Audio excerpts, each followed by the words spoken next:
Welcome to a journey through the rich and vibrant world of African mythologies. Today, we'll uncover powerful gods, wise spirits, and legendary creatures woven into the heart of Africa's diverse cultures. From the trickster tales of Anansi the spider in West Africa to the mighty creator gods like Niam and Unkalunkalu, African myths reveal deep wisdom, moral lessons, and the mysteries of life and nature. Join us as we explore ancient stories that continue to shape art, music, and traditions across the continent. Don't forget to like, subscribe, and dive into the magical world of Africa's timeless legends and beliefs. West Africa, Yoruba Orishas like Shango, thunder, and Ashan love rivers. Nestled along the Gulf of Guinea lies Yorubaland, the traditional homeland of the Yoruba people, a region spanning modern-day southwestern Nigeria, parts of Benin, and Togo. With an ancient history of kingdoms, art, and sophisticated spiritual systems, the Yoruba culture has profoundly influenced West Africa and the wider African diaspora. At the heart of Yoruba spirituality stands a remarkable pantheon of deities known as the Orishas. Far from distant, abstract gods, the Orishas are vivid, passionate, and deeply connected to human life. They personify nature's forces, human virtues and flaws, and the intricate rhythms of life and the cosmos. Two of the most celebrated Orishas are Shango with grave ng, the fiery god of thunder, lightning, and kingship, and Ashan Oun, the graceful goddess of love, beauty, and rivers. Through these two deities, we glimpse the complexity, beauty, and enduring relevance of Yoruba mythology. The Yoruba religion, a cosmic order. Before focusing on Shango and Ashan, it's crucial to understand the broad outlines of Yoruba cosmology. Yoruba religion is built on a highly organized spiritual structure. Olodumare or Olorin, the supreme creator and source of all energy, distant but ever-present. Orin, heaven, and I, earth, two realms interconnected through rituals and offerings. Orishas, divine intermediaries who serve Olodumare, govern forces of nature, and guide humanity. Ase, with grave, the divine life force or power present in all things, physical and spiritual. Ase is what allows prayers, words, and rituals to have power.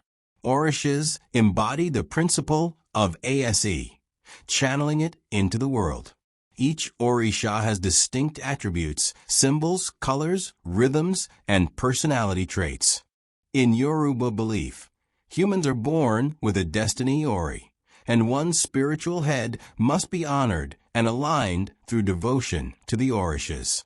Thus, Yoruba religion is both cosmic and deeply personal. Shango, Lord of Thunder and Kingship. Historical and mythological origins. Shango is one of the most celebrated and complex Orishas in the Yoruba pantheon. His story straddles the line between history and myth. Many Yoruba believe that Shango was once a historical king of the Oyo Empire, a powerful state in southwestern Nigeria. Historically, he is said to have been the fourth Alafin king of Oyo. He was renowned for his charisma, military might, and love of drumming, dance, and spectacle. After his death, he was deified as an Orisha, his mortal deeds transformed into divine myth. This transformation from man to God underscores a Yoruba principle. Exceptional humans, through great deeds, may transcend mortality to become divine ancestors or Orishas. Attributes and symbols. Shango is the god of thunder and lightning, fire and virility, masculine power and leadership, justice and dance. His symbols include double-headed axe. Osango represents justice and balance, as well as the thunderbolt. Fire reflects his fiery nature and dramatic power. Thunderstones, believed to be remnants of his lightning bolts, used in rituals. Colors, red and white, symbolizing both fire and purity. Shango's devotees often wear red and white beads and garments, and his altars blaze with candles and symbolic axes. Personality and character. Shango embodies raw masculine energy, charismatic and commanding, passionate and sometimes impulsive, a lover of dance, music, and spectacle. Yet Shango is not purely destructive. As the Orisha of kingship, he represents law, order, and justice. He punishes liars, criminals, and those who abuse power, maintaining social balance. Shango's fiery energy is both protective and dangerous. He teaches that strength, when guided by wisdom, is a force for good, but unchecked power can become tyrannical. Mythological tales. 1. Shango's thunder and lightning. Shango is famous for wielding thunder and lightning as weapons. In myth, his anger summons storms, and his lightning punishes those who offend him. This association with natural forces illustrates the Yoruba view that Orishas are living powers of the universe. 2. The calabash of fire. In one myth, Shango possesses a magical calabash gourd filled with fire.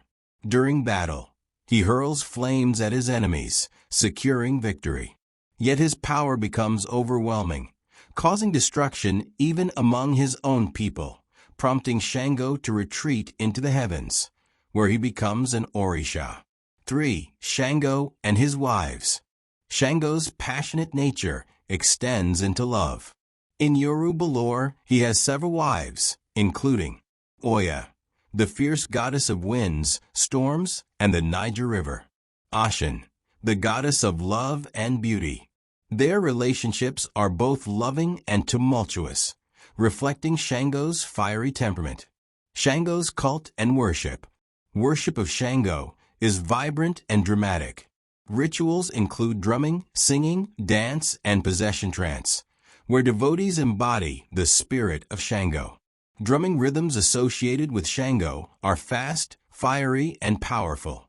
Offerings include ram, rooster, yams, red wine, and spicy food. Shango's influence spread with the transatlantic slave trade, becoming central to African diasporic religions. In Cuba's Santeria, he is known as Chango. In Brazil's Candomblé, he is called Xango. In Trinidad and Tobago, Shango or Shango Baptists mix Yoruba worship with Christian practices. Across continents, Shango remains a powerful symbol of righteous power, protection, and masculine vitality. Ashen, goddess of love, beauty, and rivers. Origins and essence. If Shango burns with fire, Ashen flows like water. Ashen is one of the most beloved and revered Orishas, embodying love and sensuality, fertility and childbirth, beauty, art and music, rivers and fresh water. She is the goddess who laughs, weeps, heals, and seduces. Her name evokes grace, charm, and sweetness.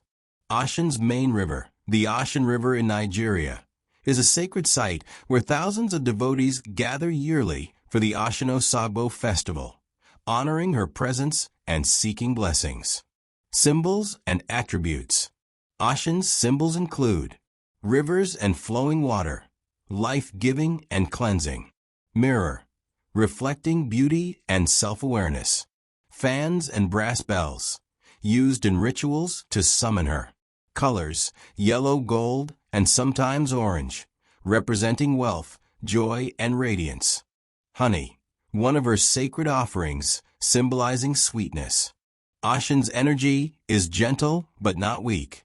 She is capable of fierce protection, and her wrath can flood fields or cause rivers to dry. Personality and character. Ashen is the embodiment of beauty and sensuality, compassion and mercy, joy and creativity, emotional depth, including sorrow. She is often depicted as flirtatious and playful, but possesses profound wisdom. Ashen is the Orisha people turn to for help with love, fertility, prosperity, and healing. Mythological tales. 1. Ashen brings life to the world. In a famous creation myth, Olodumare sends the Orishas to create the earth. However, the male Orishas arrogantly ignore Ashin, believing her contributions unnecessary. As a result, the world remains barren and lifeless. Desperate, the Orishas plead with Olodumare, who reminds them that Ashin is essential. Ashin dances, sings, and pours her sweet waters over the earth, bringing fertility and life. This myth underscores her crucial role as the life giver and the importance of feminine power. 2. Ashin and honey. One story tells how Ashin uses honey to soothe Shango's temper, or even to sway the Orishas to grant favors. Honey represents Ashin's sweet but powerful influence. In rituals, honey is offered to her, but always carefully, as it can also symbolize entanglement or manipulation if misused. 3. Ashin's tears. Ashin's emotional nature makes her prone to both laughter and tears. Her sorrow can dry up rivers and fertility, causing hardship for humans. Yet, when comforted and honored, she restores abundance.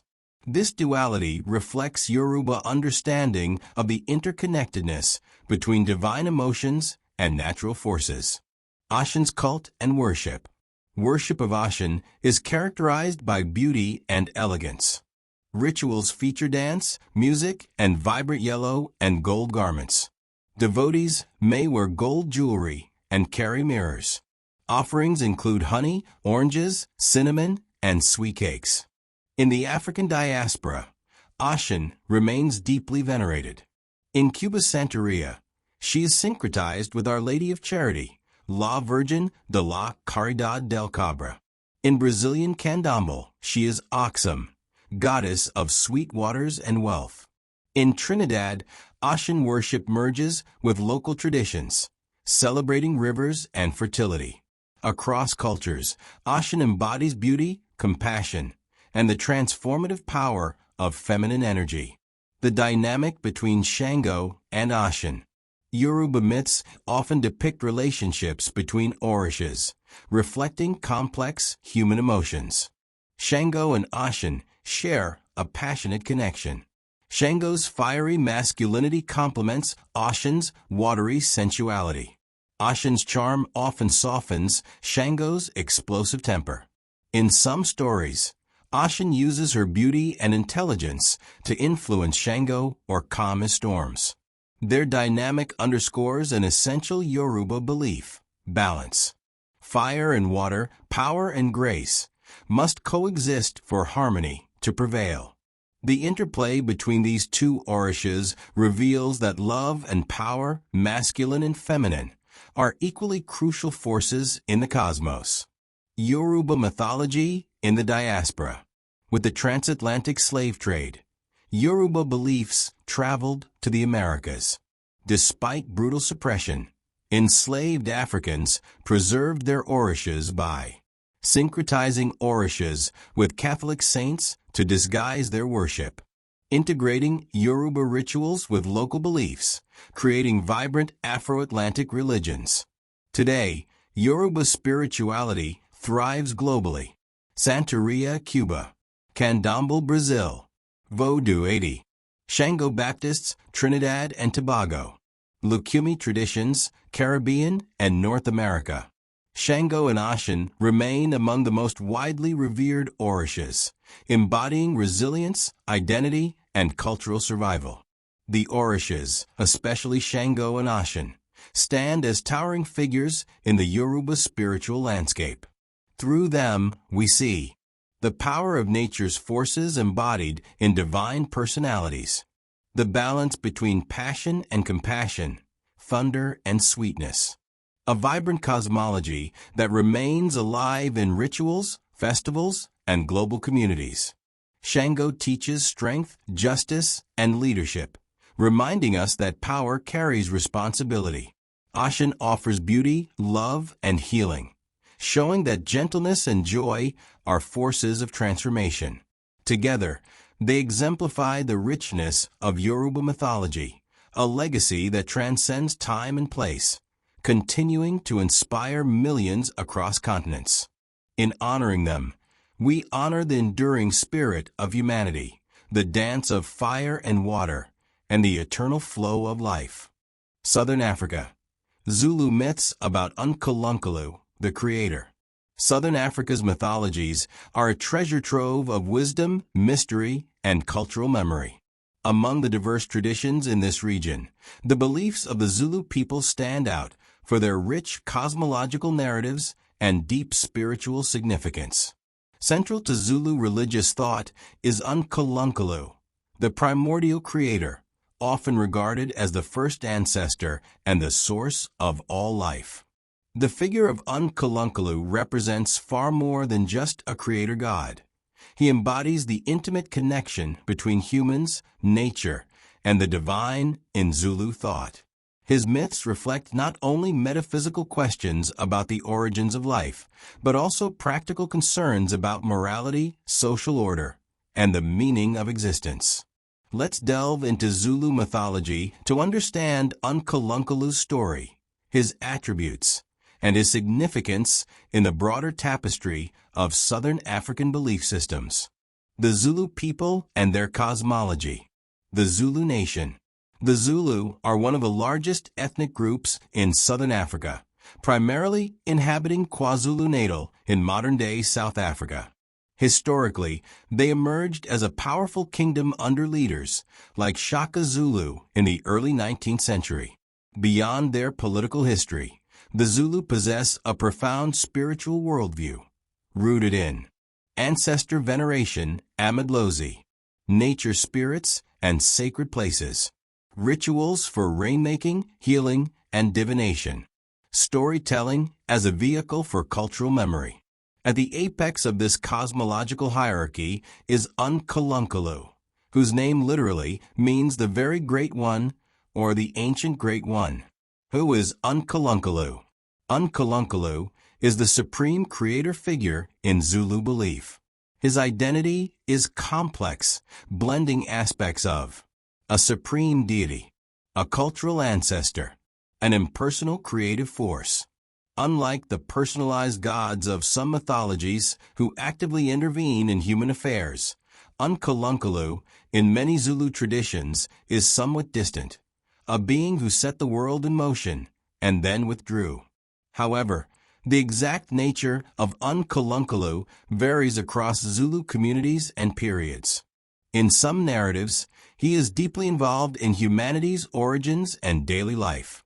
In others, he becomes more abstract, overshadowed by the more immediate presence of ancestors and spirits. This duality reflects broader African religious patterns, where the high god is often remote, while ancestors and nature spirits handle the affairs of the living. The creation myth. Unkulunkulu emerging from the reeds. One of the most famous Zulu creation myths tells of how Unkulunkulu emerged from Olanga, the reed bed or primordial swamp. Olanga is a powerful symbol in many Southern African traditions, representing the place of origin, fertility, and life, the boundary between chaos and order. In Zulu myth, Unkulunkulu emerged first from the reeds, self-created and without parents. He then brought forth other humans, animals, plants, and natural features like rivers and mountains. All life sprang from Unkulunkulu's actions and words. The imagery of reeds suggests the close relationship between nature and divine creation. It also anchors the Zulu people in a specific sacred geography, linking their identity to the land. Creation of humanity. After emerging, Unkulunkulu shaped the first human beings.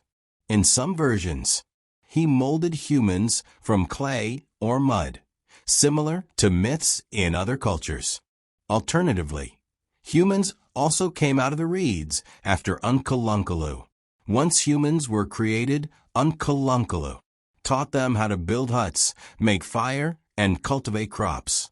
Gave them cattle, a central symbol of wealth and social status in Zulu society. Instituted laws and customs, ensuring social order.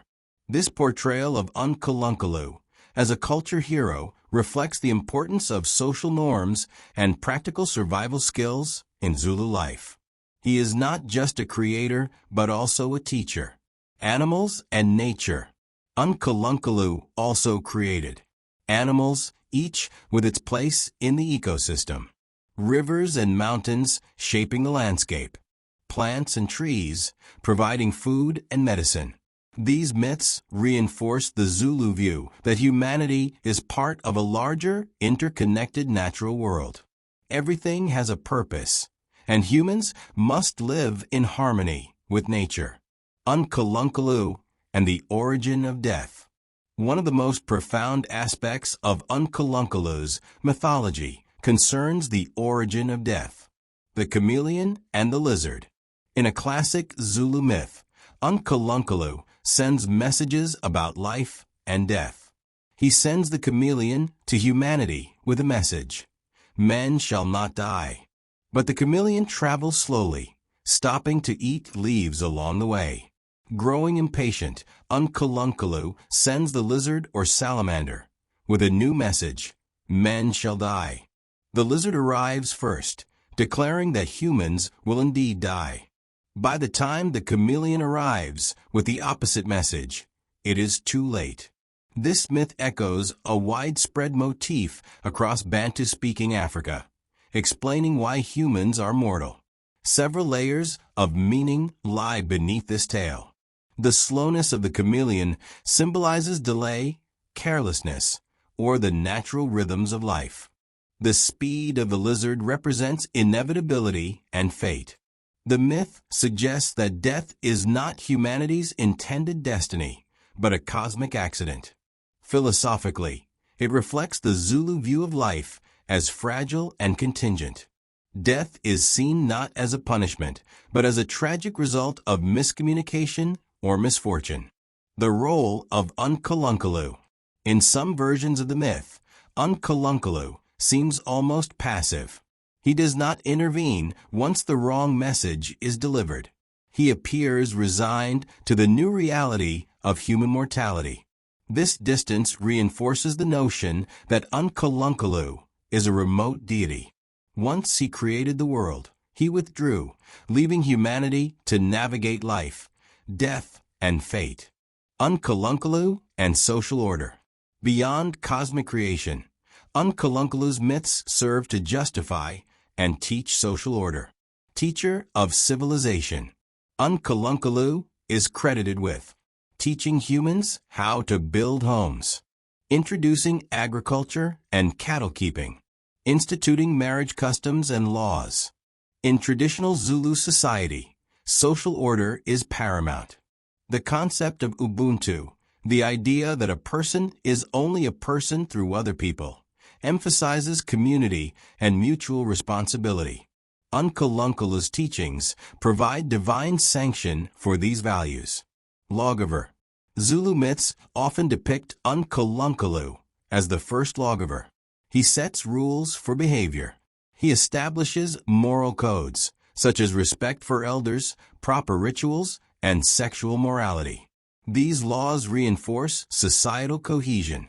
By tracing customs back to Unkalunkalu, the Zulu connect their daily practices to cosmic order. The evolution of Unkalunkalu's role. Unkalunkalu's image has not remained static over time. His character and importance have evolved in response to historical, cultural, and religious changes. Pre-colonial period. Unkalunkalu was primarily seen as a cultural ancestor and creator. His myths were part of oral tradition, performed in storytelling, rituals, and ceremonies. Colonial influence. With the arrival of Christian missionaries in the 19th century, concept of God in Zulu culture underwent transformation. Missionaries used Unkalunkalu as a translation for the Christian God. This caused confusion because the Christian God was described as omnipotent and actively involved in human affairs, whereas Unkalunkalu was traditionally more detached. Some Zulu converted to Christianity while blending traditional beliefs with new teachings. This syncretism led to varying interpretations of Unkalunkalu. Some viewed him as identical to the Christian God. Others retained his role as a distant creator, separate from the Christian deity. Contemporary beliefs. In modern times, Unkalunkalu's significance has continued to shift.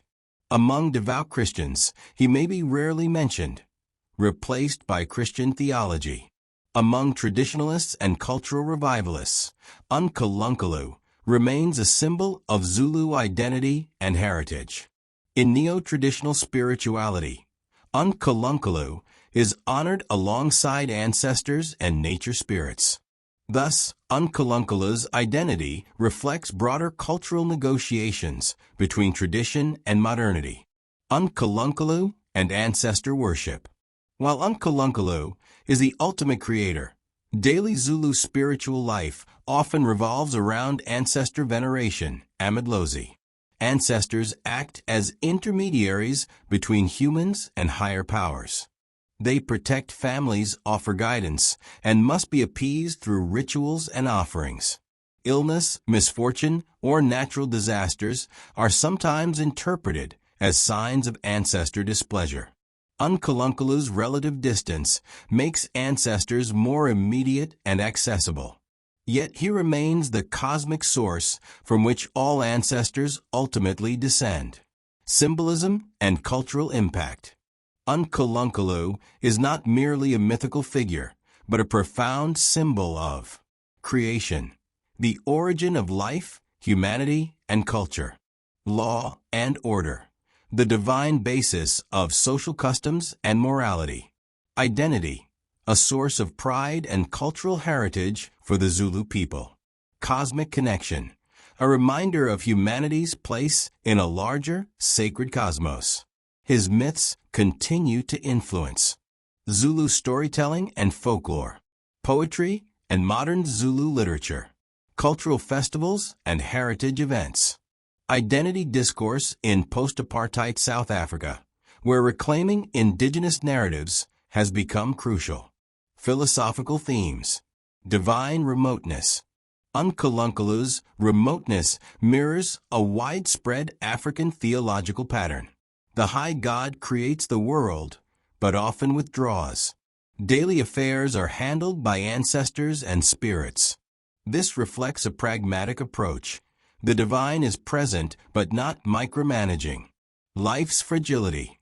The myth of the chameleon and the lizard illustrates life's fragile nature, the randomness of fate, the acceptance of mortality as part of the cosmic order.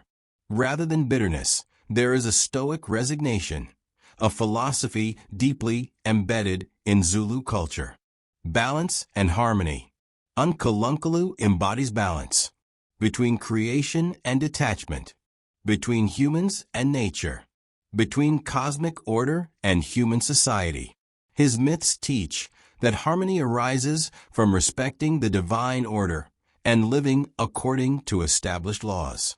Unkalunkalu stands at the spiritual apex of Zulu cosmology, a creator who brought forth the world from the primordial reeds and imparted knowledge and customs to humanity.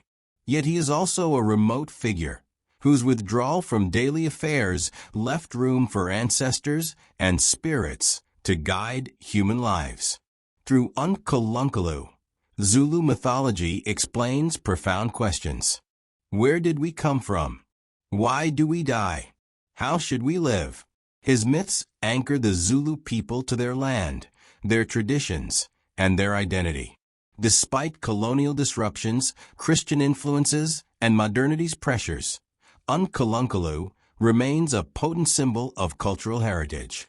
The story of Unkalunkalu is ultimately about the intimate bond between humanity and the cosmos, a reminder that even the vast forces of creation spring from something close, familiar, and deeply human.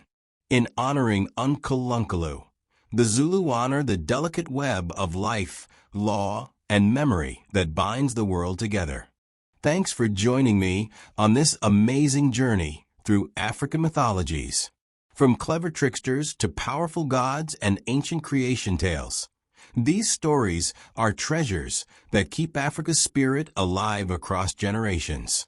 If you enjoyed exploring these myths, please like, subscribe, and hit the bell for more fascinating dives into global legends and cultures. Share your favorite African myth or deity in the comments. I'd love to hear your thoughts. Until next time, remember, the stories we tell shape who we are and keep our heritage shining bright. Stay curious, stay inspired, and keep the magic of African myths alive.